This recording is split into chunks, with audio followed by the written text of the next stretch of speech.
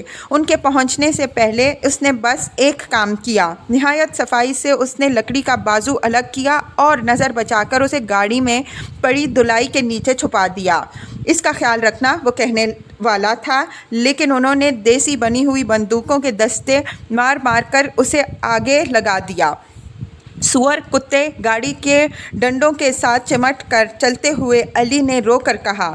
Professor نے اسے مضبوطی سے پکڑ رکھا تھا۔ آخری دفعہ انہیں ہجوم میں غائب ہوتی ہوئی نعیم کی پشت نظر آئی، جس پر قمیض تار تار ہو کر لٹک رہی تھی۔ وہ سر جھکائے چل رہا تھا اور اس نے ایک بار بھی پیچھے مڑ کر نہ دیکھا۔ کچھ دیر کے بعد قریب سے چند فائروں کی آواز آئی، لیکن کچھ لوگوں نے سنا، کچھ نے نہ سنا، کیونکہ اب وہ پوری رفتار سے بھاگ رہے تھے۔ حملہ آوروں کا ایک لشکر ان کا تعاقب کر رہا تھا اور امرتسر کا اسٹیشن 1 میل کے فاصلے پر تھا، جہاں سے خبر آئی تھی کہ گاڑی لاہور جانے کے لیے تیار کھڑی ہے۔ گاڑیوں والے اب بیلوں کو پیٹنا بند کر کے بوجھ ہلکا کرنے کو فالتو سامان اٹھا اٹھا کر نیچے پھینک رہے تھے۔ مٹی کی سرائیاں، پتیلے، روغنی پائے، ٹرنک، صندوق، دلائی، لکڑی کا ایک ٹکڑا، دیگچی، توا، برتن۔ میں اتر جاؤں؟ پروفیسر نے آہستہ سے پوچھا۔ تم یہیں بیٹھو، علی نے خفگی سے کہا اور ایک ہاتھ سے اسے پکڑ کر دونوں ہاتھ سے سامان نیچے پھینکتا رہا۔ اسٹیشن پر اس نے عائشہ کو اٹھا کر چلنے کی سعی کی، لیکن کمزوری اور بھیڑ کی وجہ سے گر گیا۔ پھر اٹھا اور بے دہانی سے اکیلا چل پڑا۔ دروازے تک جا کر لوٹ آیا اور دوبارہ ادموئی عائشہ کو اٹھانا چاہا، پھر اسے زمین پر گھسیٹنے لگا، لیکن گھمسان کے رن میں ایک دفعہ پھر اس کا ہاتھ چھوٹ گیا اور وہ دھکے کھاتا ہوا اندر کی طرف بڑھنے لگا۔ جب گاڑی آہستہ آہستہ چلنی شروع ہوئی تو وہ لپک کر اس پر سوار ہو گیا۔